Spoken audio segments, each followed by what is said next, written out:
Aujourd'hui, on plonge au cœur de l'un des régimes les plus marquants et les plus brutaux du XXe siècle, le communisme stalinien. Ensemble, on va décortiquer la machine de propagande et la confronter à ce que les gens vivaient vraiment. Cette phrase, elle est extraite d'un journal de l'époque et elle fait froid dans le dos, n'est-ce pas? Ça nous montre tout de suite l'intensité du culte de la personnalité qui était au centre du régime de Staline. C'est exactement la question qui va nous servir de fil rouge. Pour commencer à y répondre, il faut d'abord regarder l'histoire officielle, celle que le régime racontait sur lui-même et qu'il voulait que le monde entier entende. Alors, il faut bien comprendre que l'image publique de Staline, ça n'a rien d'un accident. Non, elle a été fabriquée, pièce par pièce, pour le présenter comme l'unique successeur légitime de la Révolution. Prenez cette affiche de 1934. C'est un cas d'école. Les slogans sont là pour créer un lien direct, quasi sacré, entre Lénine, le père de la Révolution, et Staline, son soi-disant héritier. C'est un message qui a été martelé partout, tout le temps. Et la symbolique visuelle est très forte. Regardez bien, Staline n'est pas un usurpateur, non. Il est celui qui continue le chemin. L'affiche le montre regardant dans la même direction que Lénine. C'est une métaphore vraiment puissante pour affirmer sa légitimité. Mais ça ne s'arrête pas à la simple légitimité politique.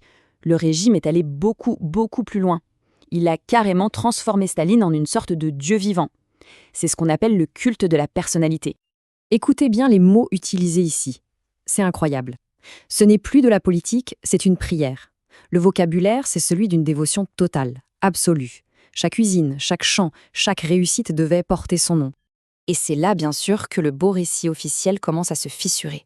Parce que derrière cette façade de dévotion parfaite, il y a une réalité complètement différente.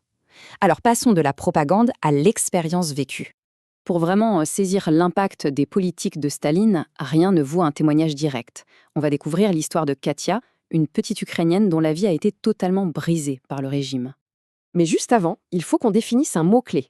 La collectivisation. C'était la grande politique de Staline pour moderniser l'agriculture. Sur le papier, c'était une mise en commun des ressources pour le bien de tous. Dans la réalité, ça a été une confiscation violente des biens. L'histoire de Katia commence donc comme ça.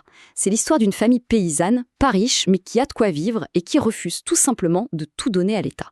Une résistance qui va leur coûter très cher. Là, le témoignage bascule dans la violence pure. La résistance n'était pas une option. Elle était brisée par la torture, physique et psychologique, organisée par les autorités locales elles-mêmes.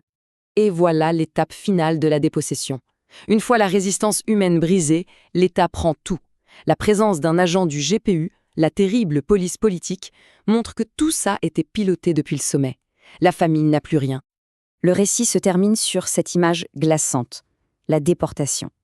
La famille de Katia, comme des millions d'autres, est entassée dans un wagon à bestiaux, fermé à clé de l'extérieur, en route vers l'inconnu. C'était ça, la réalité de la collectivisation. L'histoire de Katia, ce n'est malheureusement pas une exception. C'est le produit d'un système entier, une machine de terreur conçue pour écraser toute forme de résistance. Alors regardons un peu les rouages de cette machine.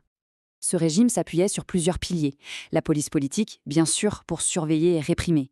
La collectivisation forcée, pour mettre au pas le monde paysan. Les grands procès truqués, comme ceux de Moscou, pour liquider les vieux bolcheviks. Et enfin, le goulag, pour enfermer et exploiter ceux que l'on qualifiait d'ennemis du peuple. Ah, le goulag, c'est sans doute le symbole le plus connu de la terreur stalinienne. Il ne faut pas imaginer de simples prisons, non. C'était un immense réseau de camps de travail forcés, un empire économique parallèle qui tournait grâce à des millions de déportés. Du sujet, la confrontation finale entre l'image et la réalité. En fait, il y avait deux unions soviétiques qui coexistaient. Mettez les deux côte à côte, et le contraste est saisissant. D'un côté, le culte d'un leader génial, la promesse d'un avenir radieux, le pouvoir au peuple. Et de l'autre, la réalité, la terreur, le travail forcé, les déportations, les famines. Deux mondes parallèles qui n'auraient jamais dû se rencontrer.